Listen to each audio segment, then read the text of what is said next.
निष्काम कर्म क्या है, इस बारे में आपने बहुत से वीडियोस देखे होंगे, बहुत सी बातें सुनी होंगी। लेकिन निष्काम कर्म का इतना सरल अर्थ नहीं है जितना कि इसे समझा जाता है। असल में हम कर्म का अर्थ केवल वही समझते हैं जो कर्म शारीरिक रूप से किया जाए। शारीरिक कर्म तो केवल परिणाम है।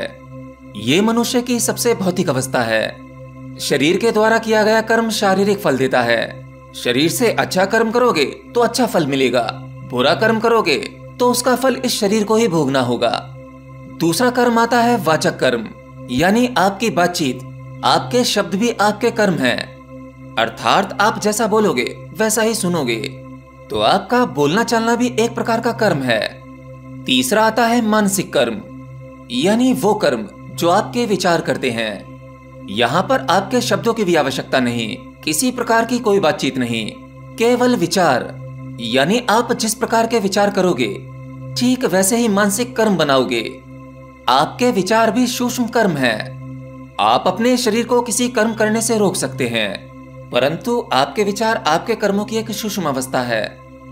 आपके विचार ही आपको कर्म करने के लिए बाध्य करते हैं। चौथा आता है भावनात्मक कर्म, जो विचारों से भी सूक्ष्म अवस्था है। विचारों में भी बिना ध्वनि के शब्द होते हैं, परंतु आपकी भावनाओं में शब्द नहीं होते। तो आप जिस प्रकार की भावना अपने भीतर रखोगे वो आपके भावनात्मक कर्म बनाती है। अब सीधे सीधे आप निष्काम कर्म योग का पालन नहीं कर सकते। यानी निष्काम कर्म योग का पालन करने के लिए आपको अपने भीतर सूक्ष्म अवस्था में जाना होगा, जिसके लिए आपको भावनात्मक शुद्धि, मानसिक शुद्धि, वाक्य शुद्धि और शारीरिक शुद्धि का ध्यान देना होगा। जैसे कि प्राचीन काल में शारीरिक शुद्धि के लिए भी कुछ नियम बनाए गए थे। शारीरिक शुद्धि का अर्थ ये नहीं जो आप समझते हो कि बस सुबह उठा, नहा धो लिया, शरीर को साफ सुथरा कर लिया और हो गया। इस शरीर का निर्माण आपके खान पान से होता है। तो शरीर शुद्धि के लिए व्रत उपवास बने, सात्विक भोजन करने का नियम बना। शरीर को धोकर बाहर की चमड़ी साफ की जा सकती है, परंतु अगर कोई व्यक्ति व्रत उपवास रखता है और सात्विक भोजन का सेवन करता है, असल में तब पूर्ण शुद्धि होती है। इसे बिल्कुल आसान शब्दों में ऐसे समझ सकते हैं, गंगा आपके शरीर के मैल को धो सकती है, आपके पापों को नहीं, क्योंकि पाप शरीर नहीं करता, पाप आपके विचार करते हैं। तो गंगा तुम्हारे विचारों को नहीं धो सकती। तो ठीक है, आपने शारीरिक शुद्धि का ध्यान रख लिया, परंतु आपके आसपास का वातावरण, योग में इसे भी शुद्ध करने के उपाय बताए गए थे। वातावरण शुद्ध करने के लिए यज्ञ हवन हुआ करते थे। तो हिंदू धर्म में चली आ रही परंपरा यज्ञ करना, हवन करना, ये कोई अंधविश्वास नहीं है। इसका एक वैज्ञानिक कारण है। आज हमारे आसपास बहुत सी अशुद्धियां फैली हुई हैं, नेगेटिव एनर्जी है, वायु दूषित है। तो यज्ञ और हवन की अग्नि, उसमें पड़ने वाली सामग्री हमारे आसपास के वातावरण को शुद्ध करती थी। तीसरी शुद्धि है धन शुद्धि। आप कितना ही धन क्यों ना कमा लें, लेकिन धन अशुद्ध हो ही जाता है जब तक कि उसमें से एक छोटा सा हिस्सा दान के लिए ना निकाला जाए। तो अपने द्वारा कमाए हुए धन में से कुछ ना कुछ दान अवश्य करना चाहिए। अब बात करते हैं प्राणों की शुद्धि। प्राणों के बारे में मैंने बहुत सारे वीडियोस बनाए हैं, वो सभी वीडियोस आपको देखने चाहिए। तो प्राण शुद्धि के लिए प्राणायाम बना। नियमित रूप से रोजाना प्राणायाम करने से आपकी प्राणों की शुद्धि होती है, जिससे कि आपके शरीर के पूरे सिस्टम को ठीक ठीक मात्रा में ऊर्जा मिलती है, ऑक्सीजन का फ्लो अच्छा रहता है। अब बात करते हैं धार्मिक ग्रंथ पढ़ने से क्या होता है। देखिए, सतयुग के समय में बताते थे कि उस समय धर्म ग्रंथ पढ़ने की कोई आवश्यकता नहीं पड़ती थी। लोगों का सामान्य आचरण ही इतना अच्छा था कि धर्म उनके कण कण में था। लेकिन आज के समय में आप देखेंगे, अगर कोई व्यक्ति जाने अनजाने किसी धर्म ग्रंथ में रुचि लेने लगता है और उसको नियमित रूप से पढ़ने लगता है, तो उसकी बुद्धि शुद्ध हो जाती है, उसके सोचने समझने का तरीका बदलने लगता है।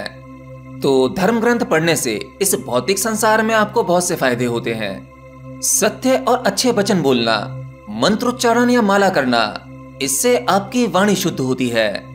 अब इस नियम का अनुभव भी आप खुद कर सकते हैं। जो व्यक्ति सत्य और अच्छे वचन बोलता है, मंत्रोच्चारण, माला जप करता है, उस व्यक्ति की वाणी में एक अलग प्रकार की शक्ति आ जाती है, एक अट्रैक्शन आ जाता है। ऐसा व्यक्ति अपनी वाणी से किसी को भी मोहित कर सकता है। तो अगर आप अपनी वाणी शुद्ध करना चाहते हैं, तो वाणी शुद्ध करने के लिए सत्य, अच्छे वचन, मंत्रोच्चारण या माला जाप, आप इन नियमों का पालन कर सकते हैं। और अंत में आता है आत्म शुद्धि। जिसके लिए केवल एक ही मार्ग है, ध्यान, भक्ति व ध्यान। आप किसी भी भक्ति योगी को देखना जो एक सच्चा भक्त है, आप उसके समीप खड़ा होते ही अपने आप में कुछ अलग महसूस करेंगे, एक पॉजिटिव वाइब। हालांकि आत्मा अशुद्ध कभी नहीं होती, लेकिन आत्मा के ऊपर पड़े वो आवरण, आपका मन, आपका शरीर, आपके विचार, आपकी बुद्धि, आपका अहंकार, जब ये सब गिर जाता है तो इसी अवस्था को कहते हैं आत्मशुद्धि। ये वो सभी नियम हैं जिन्हें इस कलयुग में तप कहा गया है, और इस तप को गृहस्थ में, परिवार में, दुनिया संसार में रहकर ही किया जा सकता है। अगर आप इस कलयुग में समाज में रहकर इन सभी नियमों पर खरे उतर गए तो आप एक महान तपस्वी हो। चलिए अब एक छोटा सा प्रश्न ले लेते हैं। प्रश्न बहुत महत्वपूर्ण है और मुझे अच्छा लगा। प्रश्न है कि ये मैं कौन है। आप अक्सर कहते हैं कि मैं ही अहंकार है।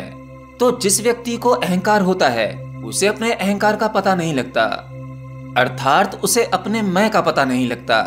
तो ऐसा क्या तरीका है जिससे कि हम अपने अहंकार या अपने मैं को पहचान सकें? देखिए, अपने अहंकार को पहचानने का विचार आपके मन में आना ये एक अच्छी शुरुआत है।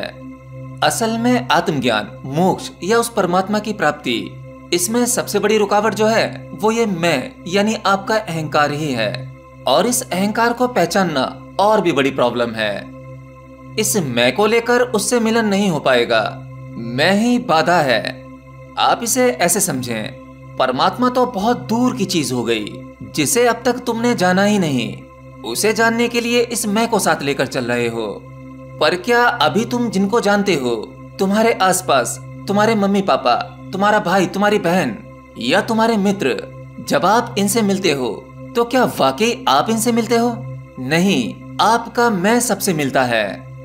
अगर मैं किसी अपने मित्र से मिलने जाता हूँ तो मिलना तो मुझे था, यानी एक आत्मा का आत्मा से मिलन होना था। मिलन सहज होना चाहिए था, प्राकृतिक होना चाहिए था। परंतु जो मिलता है वह हमारा अहंकार मिलता है। जब आप किसी से मिलकर बातें करते हैं तो उन बातों में कितनी सत्यता होती है? क्या वाकई उसे सुनते हैं जिससे मिलने आप गए हैं, या कुछ अपना अपना कहना चाहते हैं? वो लगातार वाक्य बोलता है, शब्द बोलता है, पर क्या हम उसे सुनते हैं? नहीं, बल्कि हम अपनी बातें बना रहे होते हैं कि उसकी बातों से श्रेष्ठ मेरी बातें होनी चाहिए, मेरे मित्र को मेरे बारे में अच्छी धारणा बनानी चाहिए। जब आप अपने गुरु से मिलते हो तो वहां भी आप अकेले नहीं जाते। आपका मैं यानी अहंकार आपके साथ ही चलता है। इसलिए आपका मिलन भी गुरु से अधूरा रह जाता है। अगर कोई व्यक्ति कहता है कि मैं सबसे विनम्र हूँ, मेरे अंदर किसी प्रकार का अहंकार नहीं, कोई घमंड नहीं, मैं अधिक दयावान, करुणामयी और एक दानी व्यक्ति हूँ जो सबकी मदद करता है, अगर कोई व्यक्ति अपने बारे में इस प्रकार की घोषणा करता है तो ये भी उसका अहंकार है। और ये वाला मैं यानी ये अहंकार एक साधारण व्यक्ति की तुलना में बहुत खतरनाक है।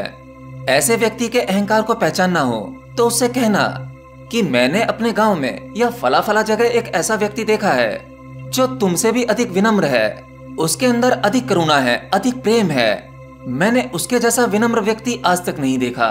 ऐसा लगता है कि उसके भीतर साक्षात भगवान बोल रहे हैं। इतना कहते ही उस विनम्र व्यक्ति के हृदय में गहरी चोट पहुंचेगी, यानी उसके इस अहंकार को चोट पहुंचेगी।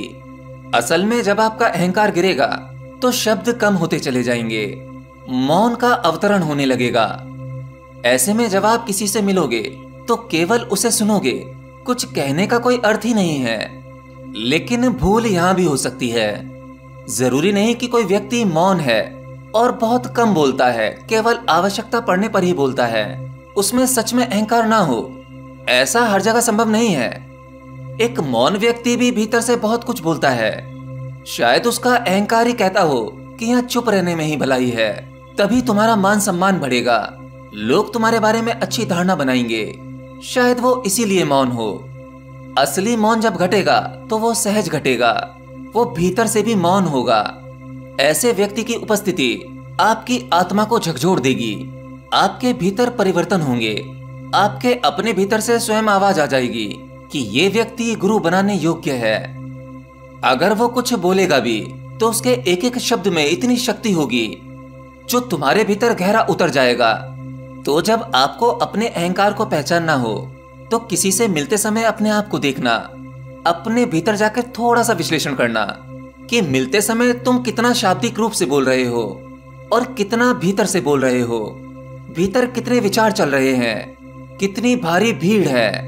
वहां जब आप देखोगे तो आपको एक मैं नहीं दिखेगा, अनेकों मैं दिखेंगे, यानी कई प्रकार के अहंकार। यही एक तरीका है उस मैं का विश्लेषण करने का, अपने अहंकार का विश्लेषण करने का।